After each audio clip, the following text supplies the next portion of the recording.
अब सरकार आपकी जाति पूछेगी। भारत में जाति की बात करना हमेशा एक संवेदनशील मुद्दा रहा है, लेकिन अब सरकार ने ऐसा कदम उठाया है जो इतिहास में पहली बार हो रहा है। क्या आपने कभी सोचा है कि सरकार को आपकी जाति जानने में अब इतनी दिलचस्पी क्यों हो रही है?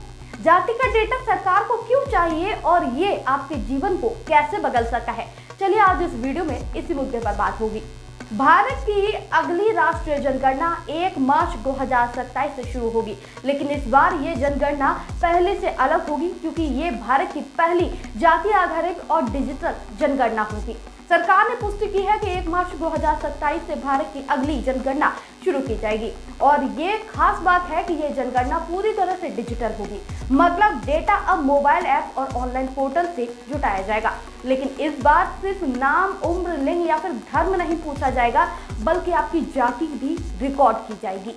सरकारी अधिकारियों ने इसकी पुष्टि की है और केंद्र सरकार इस ऐतिहासिक कदम की तैयारी में जुट चुकी है। इस जनगणना में पहली बार लोगों की जाति का रिकॉर्ड भी रखा जाएगा। खास बात यह है कि कुछ राज्यों जैसे लद्दाख, जम्मू कश्मीर, हिमाचल प्रदेश और उत्तराखंड में जनगणना अक्टूबर 2026 में ही शुरू हो जाएगी, ताकि मौसम की चुनौतियों के बीच डेटा समय पर इकट्ठा किया जा सके।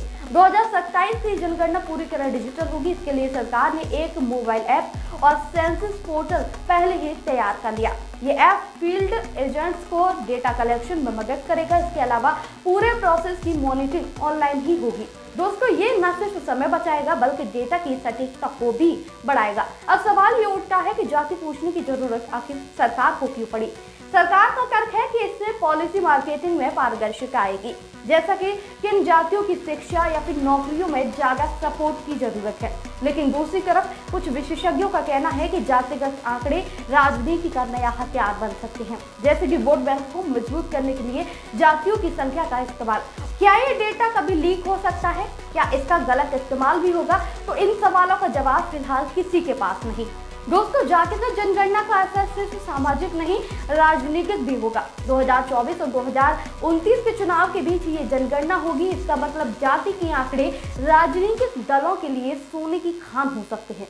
नीतीश कुमार जैसा नेता पहले ही इसे जरूरी बात बता चुका है। वहीं कुछ विपक्षी दल इसे डाटा टू डिसाइड रिजर्वेशन के तौर पर देख रहे हैं। आखिरकार वोट जाति के नाम पर मांगा जाएगा या फिर विकास के नाम पर, ये देखने वाली बात होगी। अब आप सोच रहे होंगे कि क्या इससे पहले कभी जाति पूछी गई है? तो आपको बता दूं, 1941 में ब्रिटिश राज के दौरान आखिरी बार सभी जातियों का विस्तृत डेटा लिया गया था।